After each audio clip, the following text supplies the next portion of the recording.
पोखरी रे बुड़ी जाइथिबा युवकंक मृतदेह को 24 घंटा पर उद्धार करिछि अग्निशम बाहिनी। गतकाली केन्दुझर जिला बारिया थाना अंतर्गत असनपाट ढिपासाहीर युवक ब्रह्मानंद नायक पोखरी रे गाधौथुबा बेले गभीर पानी रे बुड़ी जाइथिले।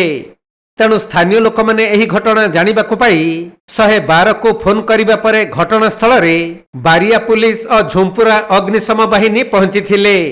आउ पोखरी रे बुड़ी जाइथिबा युवकंकु उद्धार करिबा पाई पानी भितरे पसी दीर्घ समय खोजाखोजी करिथिले भी कौनसी संधान मिली पारि नथिला।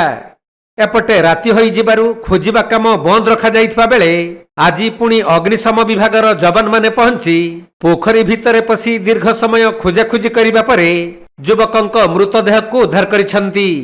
एनेई पुलिस बारिया थाना रे एक अपमृत्यु मामला रुजु करिबा सह केउ परिस्थिति रे युवकंकर मृत्यु हैला ताहार तदंत करुछंती।